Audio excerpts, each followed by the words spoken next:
All right. Welcome to the Safety Consultant live stream. And this one, I'm actually going to be calling the OSHA Compliance Help Show. Unlike the one I called before, the OSHA Compliance Help Show, I changed the name to Office Hours with Sheldon. I don't know what I'm doing. Honestly, I was just trying to get out, make sure I give this one a try, make sure that we're doing a little bit every week. I want to help you guys out with OSHA compliance because there's a lot going on there, and I am going to make sure I don't need these anymore. I'm going to make sure I'm going to do my best to have you guys catch up and keep up with things that you need for OSHA compliance. So if you have a question or a comment, put that in the chat wherever you're listening to me now or seeing me now that I'm actually, you could visually see me. So wherever you are, go ahead. People on Facebook, for some reason, I can't see all of the names. So come up with like Facebook user or something similar to that. So that is one of the things that we'll have to do. So here is the gig. The gig is I am going to help you as much as I can with any OSHA compliance, and you're going to help me with questions so that I could actually make sure that I know what to answer for you. So that's how this thing works, right? So the two of us together. Excuse me as I switch the mic. I'm going to go pause over here.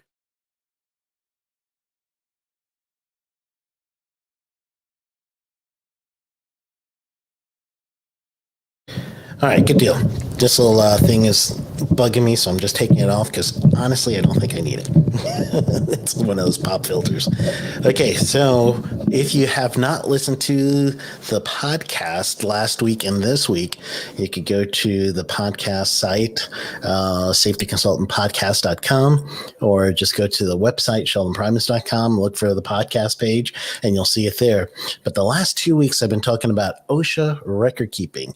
That is one of the big mysterious things in our world, is because most people don't understand OSHA record keeping, so it's pretty much messing with their lives. I did last week and this week, I pretty much decided I was going to do a OSHA compliance specifically for record keeping.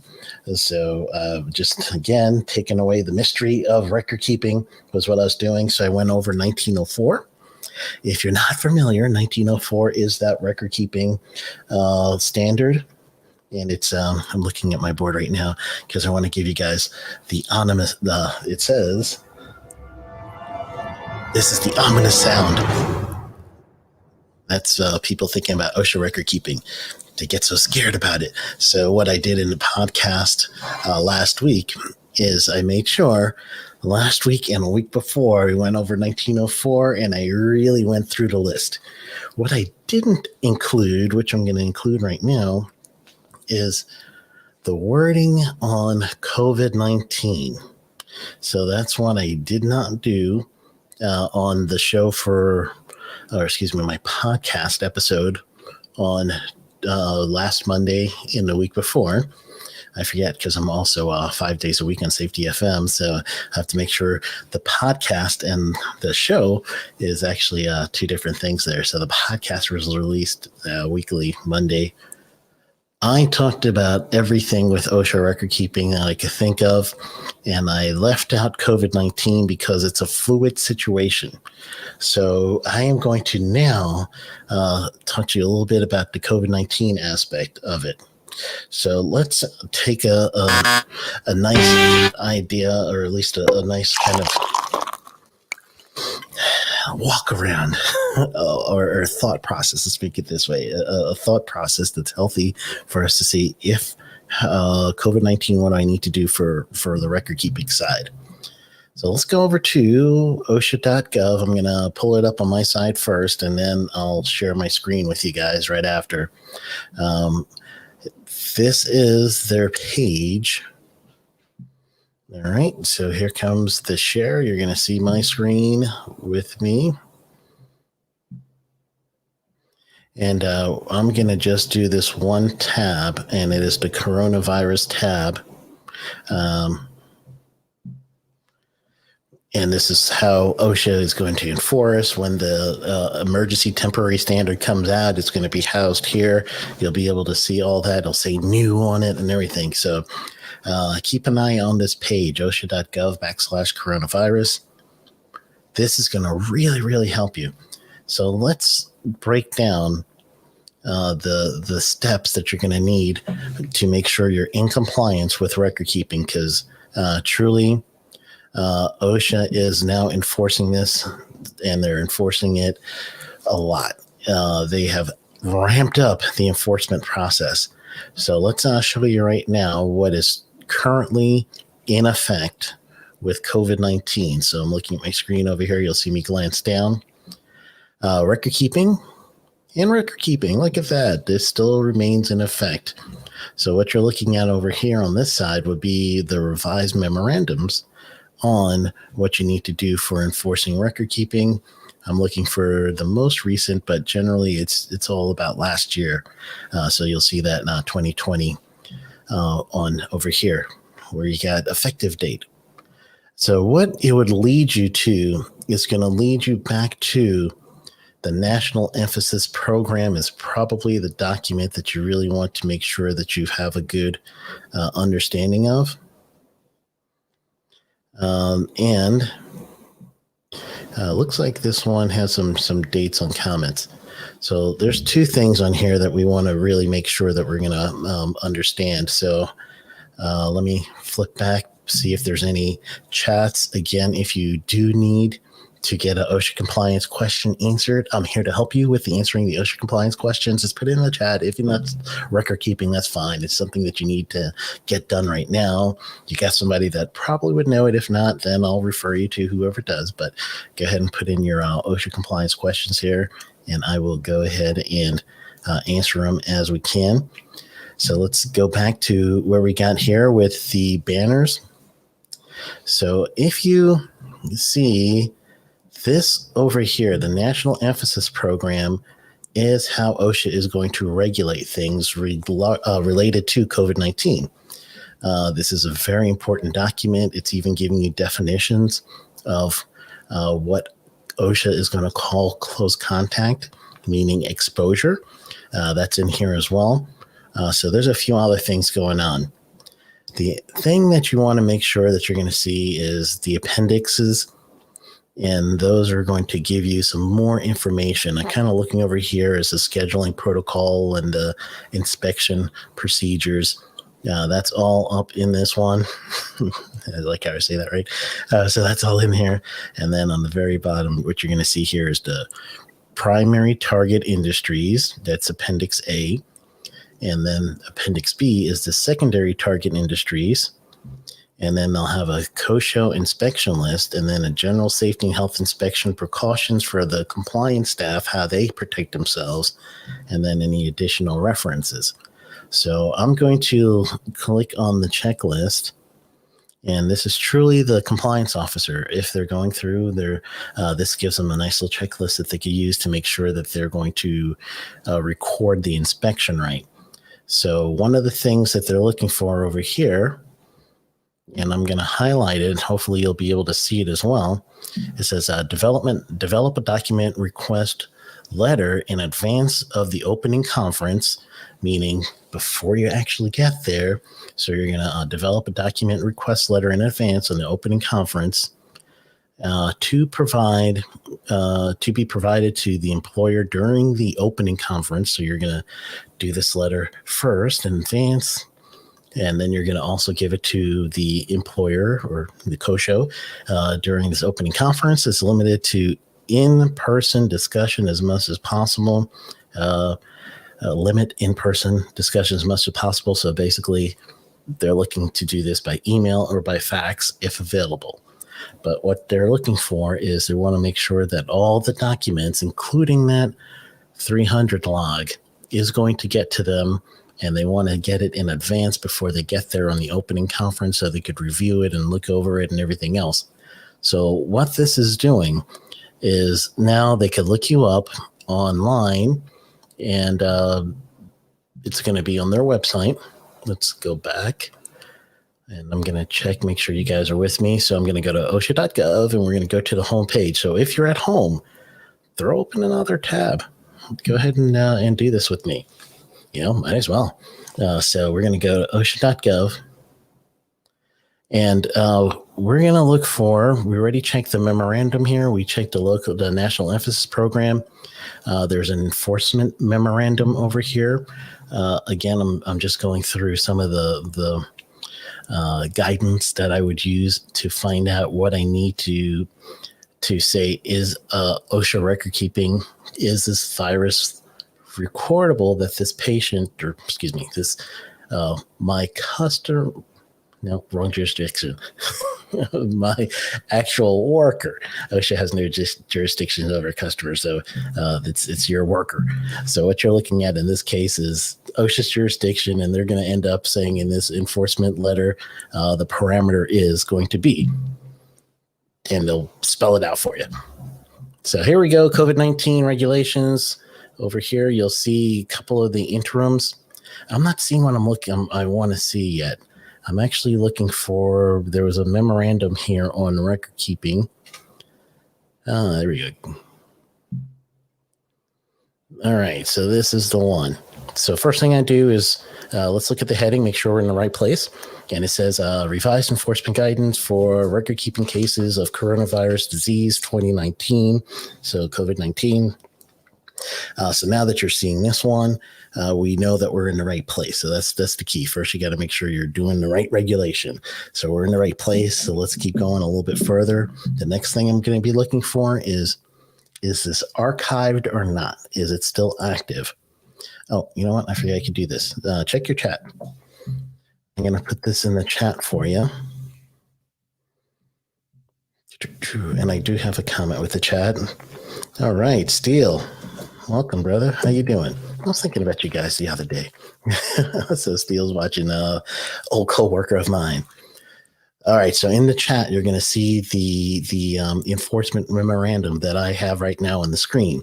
So this is going to truly help you figure out your guidance for if the COSHO, Compliance, Safety, and Health Officer, shows up. They're looking at this enforcement guideline that you have in your chat right now. They are looking at this one. You now have it, and then you could see exactly what they're going to be looking for. So let's go down. So under OSHA's record-keeping requirement, COVID-19 is recordable illness, and thus employers are responsible for recording cases of COVID-19 if. So I'm going to highlight this one. You guys have it in your chat as well. I'm even going to zoom in on it for those of you that can't actually see it that great. So this is the 3 criteria right now that that OSHA says. If you see these 3 criteria, this now becomes a recordable event for COVID-19. So 1, the case is confirmed case of COVID-19 as defined by the CDC. Okay, that's an easy one. Person gets that diagnosed, that confirmation through their testing when they literally try to get to your brain from your nose. Man, I did it twice. It sucks. Yes, fully vaccinated. Go Pfizer. All right. Case with work-related as defined in 1904, Section 5. If you did not catch my podcast, for those of you, the nature of live streaming, people come in, come out, they come in, come out. So for those of you that haven't heard me earlier, I mentioned that for 1904, to get a good guidance on record keeping, I just finished a podcast series. So go to the podcast page, go to this week's podcast, and then last week's podcast. That is, those 2 podcasts is a series on 1904. That will tell you work relatedness. They'll really describe it for you good. So it's saying number 3. The case involved one or more of the general recording criteria, also in 1904. So what this is saying, and let me give you guys a good a good rule of thumb or something that you could use. And again, you could read this for yourself. You got it in the chat. So one of the rule of thumb that you're going to be thinking about with trying to figure out, should I record this or not? Okay, your first person that gets COVID-19, it's confirmed. When that individual gets ill, or I should say if, I'm going to knock on whatever wood I have here. I'm knocking on some wood right now. So if this individual gets ill, we hope not, but if. It's a key to know the definition of work-related. Yes, for a Facebook user, that is the key, work-related. And truly, I went over work-relatedness quite a bit on that podcast. So when you find out first that this person has contracted, or I should say, they are now showing actual COVID-19 because of your test results, that's not recordable yet. Not yet. So now you have to figure out, did it come from work or did it not? And it's kind of high likelihood if you have conditions where everyone's together and you can't really find a place to separate, because that's going to be a domino effect with production, a domino effect with other things. All right. Your first person that actually contracts the disease through a confirmed test, chances are that's not going to be the one that's going to catapult you into record keeping yet, even if they're hospitalized, because we don't know if it's work related. So two main things for work relatedness. I'm going to kind of tell you just a little because of what I'll have to explain it more. So let's go through this one. So two things with work relatedness. First is, are you physically there as a condition of your employment? Meaning, I got to show up to work. I got to show up to the site. I got to drive this car from Florida all the way over to California. So every day I'm driving, I'm working those, 8-hour day drives or whatever it is. So that's the first condition. Are you presently physically there as a condition of your employment? And then the second thing for work relatedness is going to be, are you doing anything in the interest of your employer? So those are the two main factors. And from there, there's a lot of other outlying things that are nuances to the record keeping, and they have influence to record keeping. But most of your questions can be answered with record keeping is, number one, is this person here and contracted this illness because they were here as a condition of their employment?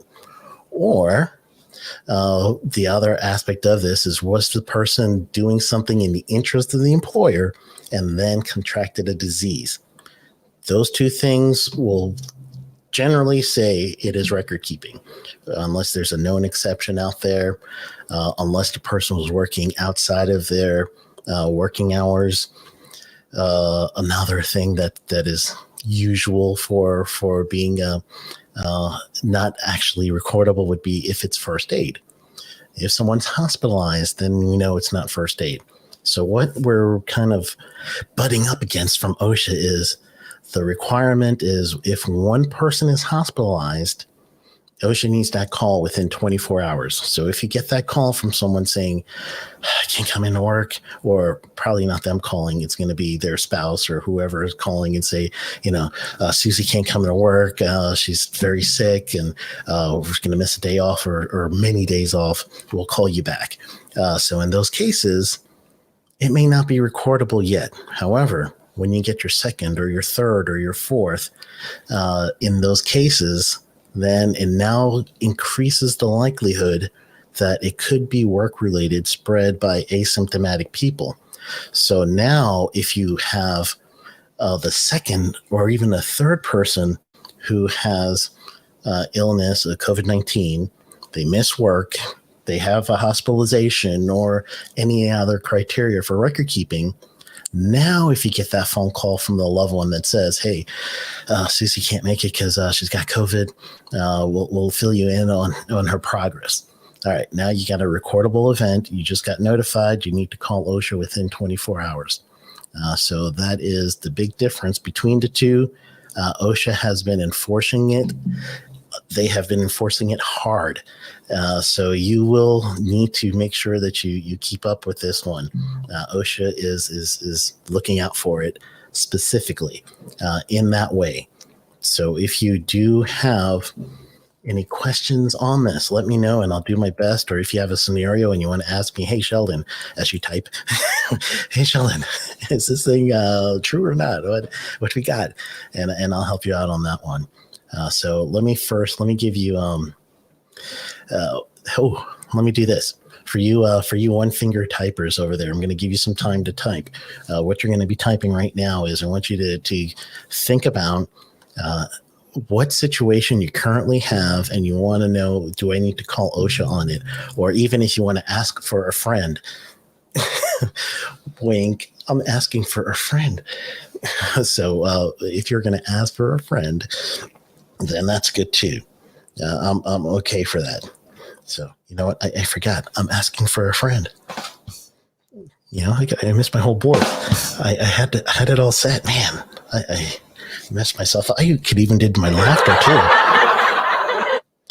I messed myself up. Anyway, so right now, go ahead and if you need some help, type it in, and I'll give you one more scenario after this. Have you heard of Safety Consultant TV? Well, I'm going to tell you about it. The Safety Consultant TV is a subscription-based video on demand service that will help you learn the business of being a safety consultant at the convenience of your own home. This is where you have video lessons in a playlist format, and you will also be able to download material that is going to help you with your safety consulting business today. You could sign up for it at safetyconsultant.tv and watch it on your iPhone, your iPad, Apple TV, Android TV, Roku, and Fire TV. So go right now to safetyconsultant.tv and sign up today. All right. Well, if you have not done the Safety Consultant TV, go for it. Safetyconsultant.tv. And it's pretty cool. I know I made it, but I do like it. I use it actually all the time. And my wife says, how can you keep listening to yourself? That's what she kept saying. How can you watch yourself on TV? But yeah, it's not just me, though. I've got interviews and other stuff in there. So it's all in there, safetyconsultant.tv. All right. So here's the scenario. So let's say you're in, we already know the Smithfield and some of those areas where there's highly packed in people, such as assembly line work, such as meatpacking facilities. It becomes harder and harder for you throughout the whole facility to be able to manage COVID-19 just like you would if it was 2018 or 2017 with your production level. So that means it's going to take some planning. So those are a little bit easier for OSHA to figure out. The scenario that might be more likely that's going to happen is work teams. So let's say you have a work team and they're going out together and they're in a truck. Do you have each and every one of them wearing face covering as they're going from one place to the next? If you do not, and it's possible that one of them could be either asymptomatic or symptomatic or literally, they have the virus. So in those cases, if the second coworker in that team gets it, the likelihood is it's work related. If that third person in that work team gets it, imagine if you had, truly, I've seen this where you've got guys in a truck and there's two people in the front, two people in the king cab, four guys sitting in the back. In those cases, they're going to eat lunch together. They're going to hang out together. So are they eating in a closed room? Or they're eating outside? Are they spaced out amongst each other? It becomes more difficult to say it wasn't work related if there's more than one person. So if you have the one-off event, then I don't think you really need to record it to OSHA if you get one person that's sick and they need hospitalization or any of those in 1904, they have a few things that are called, they're pretty much automatically recordable. Death or if you miss a day, you have a day off, you get a restriction or anything following your event, automatically that becomes work related. So in those cases, truly you're going to have to figure out, hey, is this work related or not? And once you do, then that is going to be the scenario where it's recordable. Record it, let OSHA know in the 24-hour period. That's really what it's going to boil down to. If the person did not have a hospitalization, but they missed work, you don't need to call OSHA. Just put it in your log. And again, you want to make sure it is recordable due to the criteria of 1904. So go listen to that podcast so you can understand 1904. And that's it. All right. So I haven't, I've been giving you guys a chance. I've been checking the chat box as well to see if I had those one finger typers, which I did not. So that's okay. So what we're going to do right now is I'm going to go ahead and call it a day because I'm still writing some courses for one of my clients. And they're an online company. So I'm writing some online courses this week. So I'm taking my consulting hat half off because I still got my consulting clients, but I'm putting my writing hat on. Okay, so I'm going to go back, be a writer, write some more courses for online. And you guys go ahead and have a wonderful day. Like I always say, go get them.